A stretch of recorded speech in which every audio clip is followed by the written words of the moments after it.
अब हम युद्ध कांड के सर्ग 128वें में भरत का श्री राम को राज्य लौटाना और श्री राम की नगर यात्रा, राज्याभिषेक, वानरों की विदाई तथा ग्रंथ का महात्म का वर्णन सुनेंगे। यह रामायण का अंतिम कांड का युद्ध कांड का अंतिम सर्ग है और यह यहीं पर रामायण समाप्त हो जाती है। तो आइए अब हम इस सर्ग का पारायण करते हैं। तत्पश्चात कैकेयी नंदन भरत ने मस्तक पर अंजलि बांधकर अपने बड़े भाई सत्य पराक्रमी श्री राम से कहा, आपने मेरी माता का सम्मान किया और यह राज्य मुझे दे दिया। जैसे आपने मुझे दिया उसी तरह मैं अब फिर आपको वापस दे रहा हूँ। अत्यंत बलवान बैल जिस बोझ को अकेले उठाता है उसे बछड़ा नहीं उठा सकता। अत्यंत बलवान बैल जिस बोझ को अकेला उठाता है उसे बछड़ा नहीं उठा सकता, उसी तरह मैं भी इस भारी भार को उठाने में असमर्थ हूँ। जैसे जल के समान महान वेग से टूटे और या फटे हुए बांध को जबकि उससे जल का प्रवाह प्रखर प्रवाह बह रहा हो बांधना अत्यंत कठिन होता है, उसी प्रकार राज्य के खुले हुए छिद्रों को ढक पाना मैं अपने लिए असंभव मानता हूँ। शत्रु दमन वीर जैसे गधा घोड़े की और कौवा हंस की गति का अनुसरण नहीं कर सकता, उसी तरह मैं आपके मार्ग का रक्षणीय रक्षण रूप कौशल का अनुकरण नहीं कर सकता। महाबाहो, नरेंद्र जैसे घर के भीतर बगीचे में एक वृक्ष लगाया गया था, वह जमा और जमकर बहुत बड़ा हो गया, इतना बड़ा कि उस पर चढ़ना कठिन हो रहा था। उसका तना बहुत बड़ा और मोटा था तथा उसमें बहुत सी शाखाएं थीं।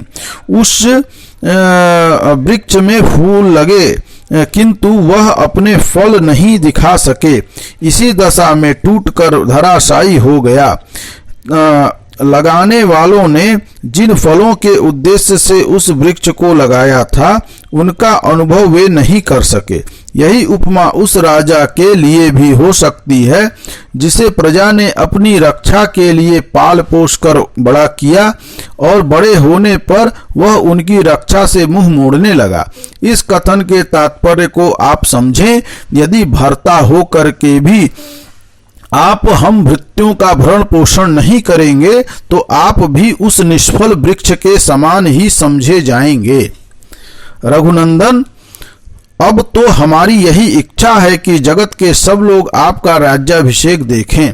मध्यकाल के सूर्य की भांति आपका तेज और प्रताप बढ़ता रहे।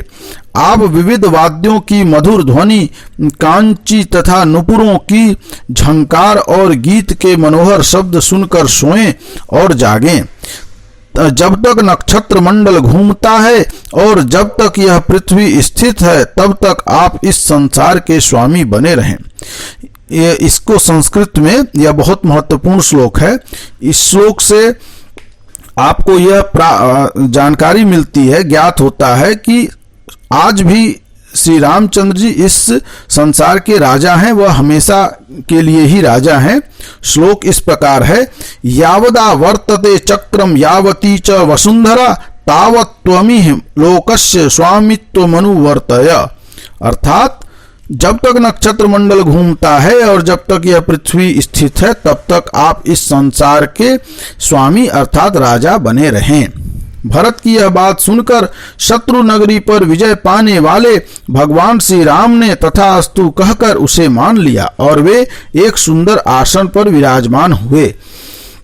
फिर शत्रुघ्न जी की आज्ञा से निपुण नाई बुलाए गए जिनके हाथ हल्के और तेज धार वाले थे।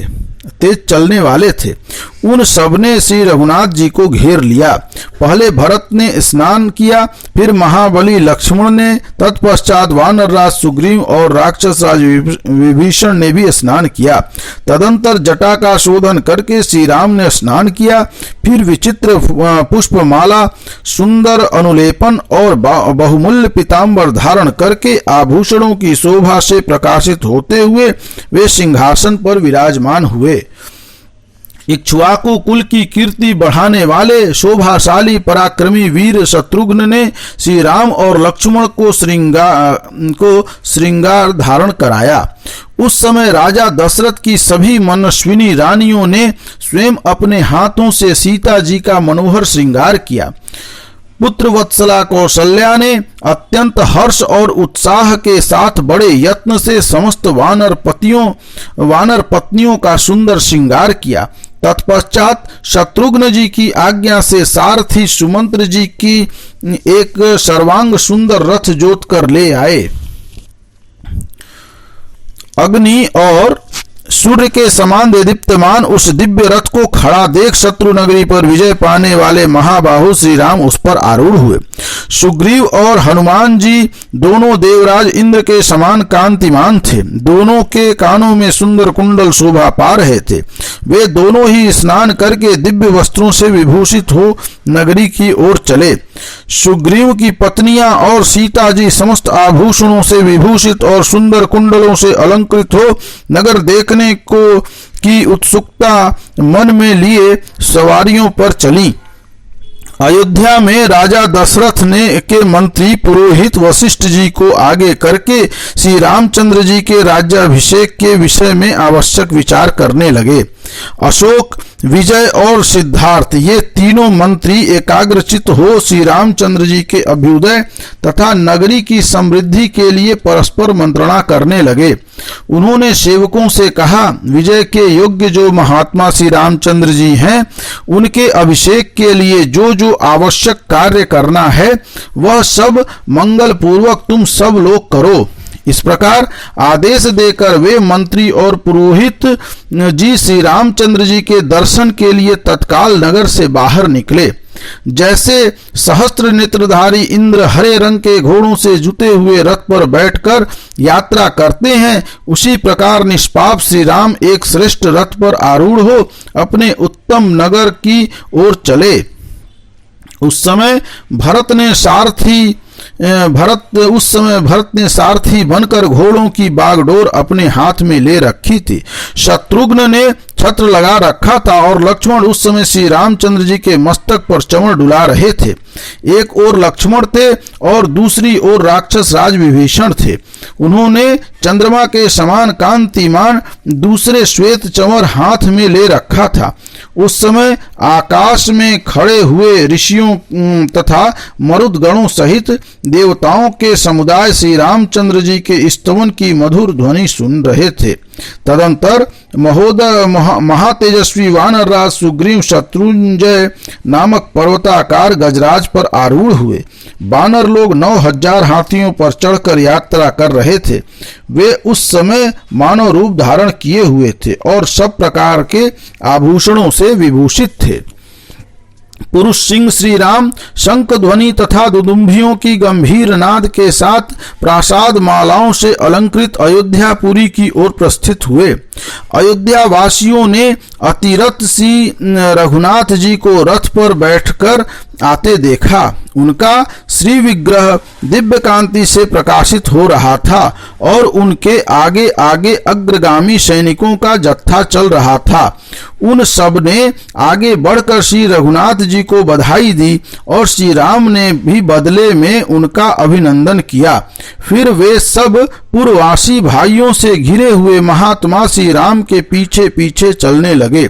जैसे नक्षत्रों से घिरे हुए चंद्रमा सुशोभित होते हैं, उसी प्रकार मंत्रियों, ब्राह्मणों तथा प्रजाजनों से घिरे हुए श्री रामचंद्र जी अपनी दिव्य कांति से उद्भासित हो रहे थे। सबसे आगे बाजे वाले वे आनंद मग्न हो तुरही, करताल और स्वस्तिक बजाते तथा मांगलिक गीत गाते थे। उन सबके साथ श्री रामचंद्र जी नगर की ओर बढ़ने लगे। श्री रामचंद्र जी के आगे अक्षत और सुवर्ण से युक्त पात्र, गौ, ब्राह्मण, कन्याएं तथा हाथ में मिठाई लिए अनेकानेक मनुष्य चलते थे। श्री रामचंद्र जी अपने मंत्रियों को सुग्रीव की मित्रता, हनुमान जी के प्रभाव तथा अन्य वानरों के अद्भुत पराक्रम की चर्चा करते जा रहे थे। वानरों के पुरुषार्थ और राक्षसों की बल की बातें सुनकर अयोध्या वासियों को बड़ा विस्मय हुआ। श्री राम ने विभीषण से मिलन का प्रसंग भी अपने मंत्रियों को बताया। यह सब बताकर वानरों सहित तेजस्वी श्री राम ने हृष्ट पुष्ट मनुष्यों से भरी हुई अयोध्या नगरी में प्रवेश किया। उस समय पूर्ववासियों ने अपने अपने घर पर लगी हुई पताकाएं ऊंची कर दी। फिर श्री रामचंद्र जी इक्ष्वाकु वंशी राजाओं के उपयोग में आए हुए पिता की रमणीय भवन में प्रवेश कर गए। उस समय रघुकुल नंदन राजकुमार श्री राम ने महात्मा पिताजी के भवन में प्रवेश करके माता कौशल्या, सुमित्रा और कैकेयी के चरणों में मस्तक झुकाकर धर्मात्माओं में श्रेष्ठ भरत से अर्थयुक्त मधुर वाणी में कहा, भरत, मेरा जो अशोक वाटिका से घिरा हुआ मुक्ता और वैदुर्य मणियों से जटित विशाल भवन है, वह सुग्रीव को दे दो। उनकी आज्ञा सुनकर सत्पराक्रमी भरत ने सुग्रीव का हाथ पकड़कर उस भवन में प्रवेश किया। फिर शत्रुघ्न जी की आज्ञा से अनेकानेक सेवक उनमें तिल के तेल से जलने वाले बहुत से दीपक, पलंग और बिछौने लेकर शीघ्र ही गए। तत्पश्चात महातेजस्वी भरत ने सुग्रीव से कहा, प्रभो, भगवान श्री राम के अभिषेक के निमित्त जल लाने के लिए आप अपने दूतों को आज्ञा दीजिए। तब सुग्रीव ने उस समय 4 श्रेष्ठ वानरों को सब प्रकार के रत्नों से विभूषित 4 सोने के घड़े देकर कहा, वानरों, तुम लोग कल प्रातः काल ही चारों समुद्रों के जल से भरे हुए घड़ों के साथ उपस्थित रहकर आवश्यक आदेश की प्रतीक्षा करो। सुग्रीव के इस प्रकार आदेश देने पर हाथी के समान विशालकाय महामनस्वी वानर, जो गरुड़ के समान शीघ्रगामी थे, तत्काल आकाश में उड़ चले। जामवान, हनुमान, वेगदर्शी गवय और ऋषभ, ये सभी वानर चारों समुद्रों से और 500 नदियों से भी सोने के बहुत से कलश भर लाए। जिनके पास रीछों की बहुत सी सुंदर सेनाएं हैं, वे शक्तिशाली जामवान संपूर्ण रत्नों से विभूषित सुवर्णमय कलश लेकर गए और उसमें पूर्व समुद्र का जल भर ले आए। ऋषभ दक्षिण समुद्र से शीघ्र ही एक सोने का घड़ा भर लाए। वह लाल चंदन और कपूर से ढका हुआ था।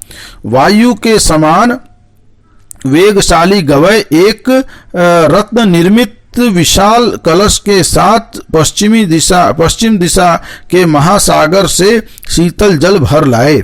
गरुण तथा वायु के समान तीव्र गति से चलने वाले धर्मात्मा सर्वगुण संपन्न पवन पुत्र हनुमान जी भी उत्तरवर्ती महासागर से शीघ्र जल ले आए।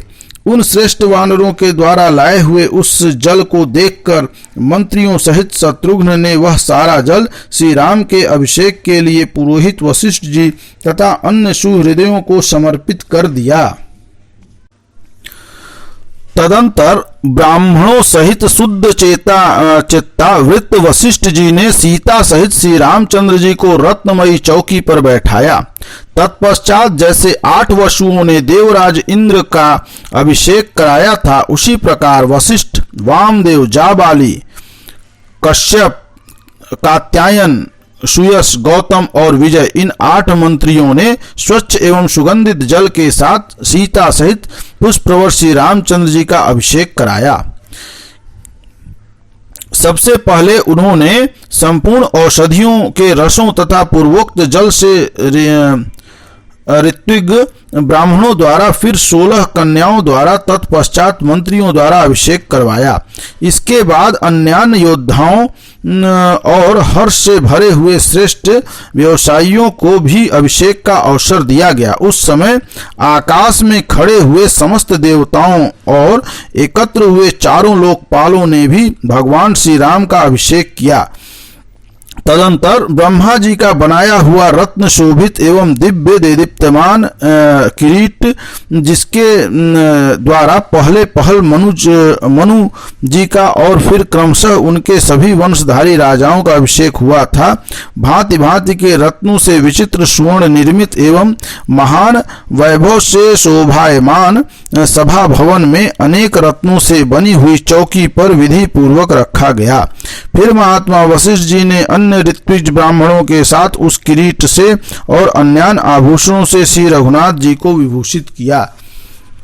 उस समय शत्रुघ्न जी ने उन पर सुंदर श्वेत रंग का छत्र लगाया। एक ओर वानर राज सुग्रीव ने श्वेत चंवर हाथ में लिया, तो दूसरी ओर राक्षस राज विभीषण ने चंद्रमा के समान चमकीला चंवर ले कर डुलाना आरंभ किया। उस अवसर पर देवराज इंद्र की प्रेरणा से वायुदेव ने 100 सुवर्णमय कमलों से बनी हुई एक दीप्ति माला और सब प्रकार के रत्नों से युक्त मणियों से विभूषित मुक्ताहार राजा श्री रामचंद्र जी को भेंट किया। बुद्धिमान श्री राम ने अभिषेक काल में देवगंधर्व गाने लगे। बुद्धिमान श्री राम के अभिषेक काल में देव गंधर्व गाने लगे और अप्सराएं नृत्य करने लगी। भगवान श्री राम इस सम्मान के सर्वथा योग्य थे। श्री रघुनाथ जी के राज्याभिषेकोत्सव के समय पृथ्वी खेती से हरी भरी हो गई, वृक्षों में फल आ गए और फूलों में सुगंध छा गई। महाराज श्री राम ने उस समय पहले ब्राह्मणों को 1 लाख घोड़े, उतनी ही दूध देने वाली गौएं तथा 100 सांड दान किए। यही नहीं, श्री रघुनाथ जी ने 30 करोड़ असरफियां और तथा नाना प्रकार के बहुमूल्य आभूषण और वस्त्र भी ब्राह्मणों को बांटे। तत्पश्चात राजा श्री राम ने अपने मित्र सुग्रीव को सोने की एक दिव्य माला भेंट की, जो सूर्य की किरणों के समान प्रकाशित हो रही थी। उसमें बहुत सी मणियों का संयोग था। इसके बाद धैर्यशाली श्री रघुवीर ने प्रसन्न हो बाली पुत्र अंगद को 2 अंगद यानी बाजूबंद भेंट किए, जो नीलम से जटित होने के कारण विचित्र दिखाई देते थे। वे चंद्रमा की किरणों से विभूषित से जान पड़ते थे। उत्तम मणियों से युक्त उस परम उत्तम मुक्ताहार को, जो चंद्रमा की किरणों के समान प्रकाशित होता था, श्री रामचंद्र जी ने सीता जी के गले में डाल दिया। साथ ही उन्हें कभी मैले न होने वाले 2 दिव्य वस्त्र और भी बहुत से सुंदर आभूषण अर्पित किए। विदेह नंदनी सीता ने पति की ओर देखकर वायुपुत्र हनुमान जी को कुछ भेंट देने का विचार किया। वे जनक नंदिनी अपने गले से उस मुक्ताहार को निकालकर बारंबार समस्त वानरों और पति की ओर देखने लगी। उनकी उस चेष्टा को समझकर श्री रामचंद्र जी ने जानकी जी की ओर देखकर कहा, सौभाग्यशालिनी भामिनी, तुम जिस पर संतुष्ट हो उसे यह हार दे दो। तब कजरारे नेत्रों वाली माता सीता ने वायुपुत्र हनुमान को, जिनके तेज, धृति, यश, चतुरता, शक्ति, विनय, नीति, पुरुषार्थ, पराक्रम और उत्तम बुद्धि ये सद्गुण सदा विद्यमान रहते हैं, वह हार दे दिया। उस हार से कपि श्रेष्ठ हनुमान उसी तरह शोभा पाने लगे जैसे चंद्रमा की किरणों के समूह सदृश श्वेत बादलों की माला से कोई पर्वत सुशोभित हो रहा हो। उसी प्रकार जो प्रधान एवं श्रेष्ठ पुरुष वानर थे, उन सबका वस्त्रों और आभूषणों द्वारा यथा योग्य सत्कार किया गया।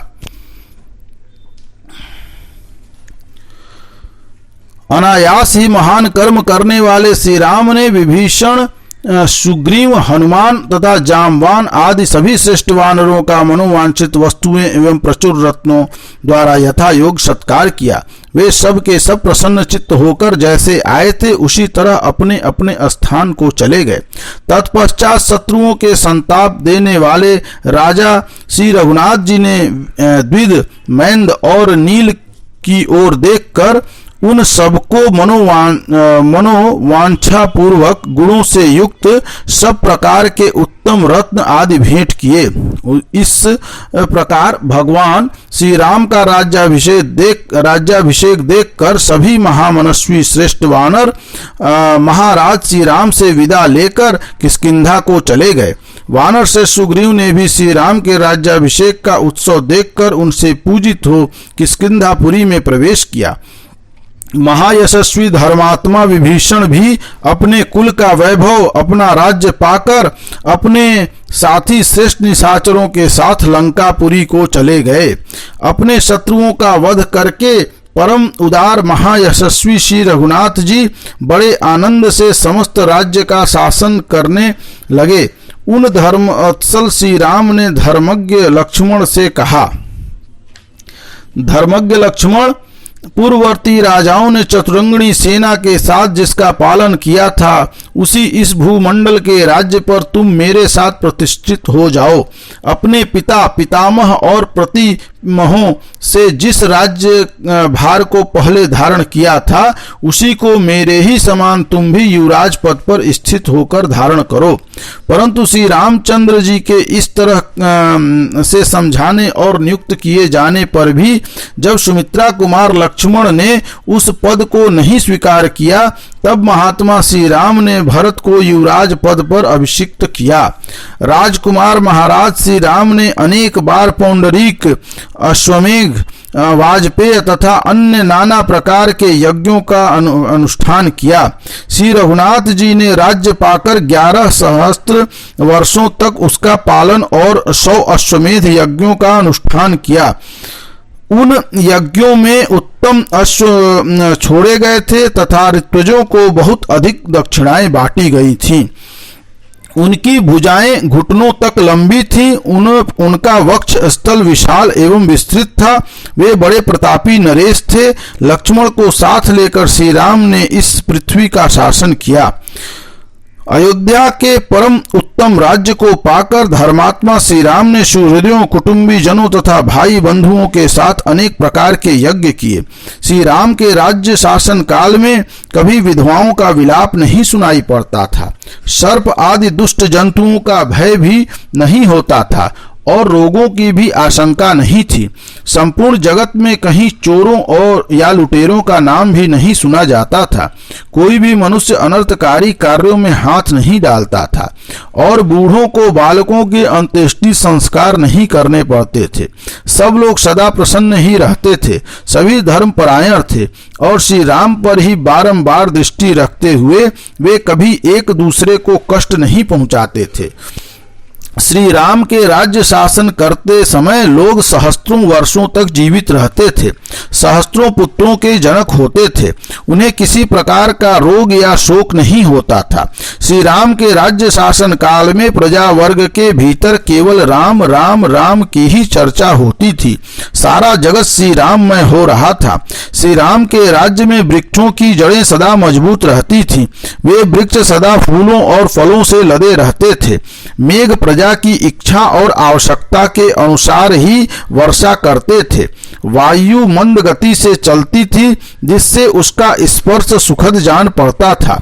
ब्राह्मण, क्षत्रिय, वैश्य और शूद्र चारों वर्णों के लोग लोभ रहित होते थे। सबको अपने ही वर्णाश्रमोचित कर्मों में संतोष था और सभी उन्हीं के पालन में लगे रहते थे। श्री राम के शासन काल में सारी प्रजा धर्म में तत्पर रहती थी, झूठ नहीं बोलती थी। सब लोग उत्तम लक्षणों से संपन्न थे और सबने धर्म का आश्रय ले रखा था। भाइयों सहित श्रीमान राम ने 11,000 वर्षों तक राज्य किया था। यह ऋषियोक्त आदि काव्य रामायण है जिसे पूर्व काल में महर्षि वाल्मीकि ने बनाया था। यह धर्म, यश और आयु की वृद्धि करने वाला एवं राजाओं को विजय देने वाला है। संसार में जो मानव सदा इसका श्रवण करता है वह पाप से मुक्त हो जाता है।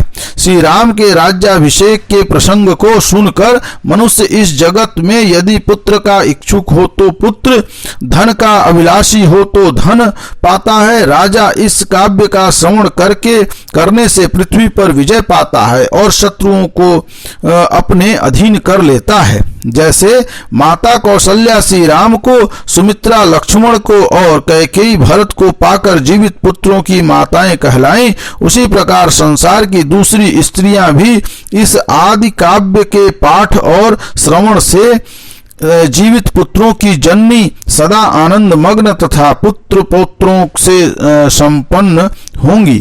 क्लेश रहित कर्म करने वाले श्री राम की विजय कथा रूप इस संपूर्ण रामायण काव्य को सुनकर मनुष्य दीर्घ काल तक स्थिर रहने वाली आयु पाता है। पूर्व काल में महर्षि वाल्मीकि ने जिसकी रचना की थी वही यह आदि काव्य है। जो क्रोध को जीतकर श्रद्धा पूर्वक इसे सुनता है वह बड़े बड़े संकटों को से पार हो जाता है। जो लोग पूर्व काल में महर्षि वाल्मीकि द्वारा निर्मित इस काव्य को सुनते हैं वे परदेश से लौटकर अपने भाई बंधुओं के साथ मिलते और आनंद का अनुभव करते हैं। वे इस जगत में श्री रघुनाथ जी से समस्त मनोवांछित फलों को प्राप्त कर लेते हैं। इसके श्रवण से समस्त देवता श्रोताओं पर प्रसन्न होते हैं तथा जिसके घर में विघ्नकारी ग्रह होते हैं उसके वे सारे ग्रह शांत हो जाते हैं। राजा इसके श्रवण से भूमंडल पर विजय पाता है। परदेश में निवास करने वाला पुरुष सकुशल रहता है और रजस्वला स्त्रियां इसे सुनकर श्रेष्ठ पुत्रों को जन्म देती हैं। रजस्वला स्त्रियां से अर्थ है स्नान के अनंतर 16 दिन के भीतर। जो इस प्राचीन इतिहास का पूजन और पाठ करता है वह सब पापों से मुक्त होता और बड़ी आयु पाता है। क्षत्रियों को चाहिए कि वे प्रतिदिन मस्तक झुकाकर प्रणाम करके ब्राह्मणों के मुख से इस ग्रंथ का श्रवण करें। इससे इन्हें ऐश्वर्य और पुत्र की प्राप्ति होगी, इसमें संशय नहीं है। जो नित्य इस संपूर्ण रामायण का श्रवण एवं पाठ करता है उस पर सनातन विष्णु स्वरूप भगवान श्री राम सदा प्रसन्न रहते हैं। साक्षात आदिदेव महाबाहु पापाहारी प्रभु नारायण ही रघुकुल तिलक श्री राम हैं तथा भगवान शेष ही लक्ष्मण कहलाते हैं। लव कुश कहते हैं, श्रोताओं आप लोगों का कल्याण हो। यह पूर्व घटित आख्यान ही इस प्रकार रामायण काव्य से के रूप में वर्णित हुआ है। आप लोग पूर्ण विश्वास के साथ इसका पाठ करें, इससे आपके वैष्णव बल की वृद्धि होगी। रामायण को हृदय में धारण करने और सुनने से सब देवता संतुष्ट होते हैं। इसके श्रवण से पितरों को भी सदा तृप्ति मिलती रहती है। जो लोग श्री रामचंद्र जी से भक्ति भाव रखकर श्री रामचंद्र जी में भक्ति भाव रखकर महर्षि वाल्मीकि निर्मित इस रामायण संहिता को लिखते हैं उनका स्वर्ग में निवास होता है। इस शुभ और गंभीर अर्थ से युक्त काव्य को सुनकर मनुष्य के कुटुंब और धन की वृद्धि होती है। उसे श्रेष्ठ गुण वाली स्त्रियां, सुंदरी स्त्रियां सुलभ होती हैं तथा इस भूतल पर वह अपने सारे मनोरथ को प्राप्त कर लेता है। यह काव्य आयु, आरोग्य, यश और भ्रातृ प्रेम को बढ़ाने वाला है। यह उत्तम बुद्धि प्रदान करने वाला और मंगलकारी है। अतः समृद्धि की इच्छा रखने वाले सत्पुरुषों को इस उत्साहवर्धक इतिहास को नियम पूर्वक श्रवण करना चाहिए। युद्धकांड के अंतिम सर्ग 128 का यह पारायण पूर्ण हुआ। यहीं पर युद्ध कांड भी समाप्त हुआ। यहीं पर संपूर्ण रामायण भी समाप्त हुई जो वाल्मीकि जी के द्वारा पूर्व काल में रचित थी।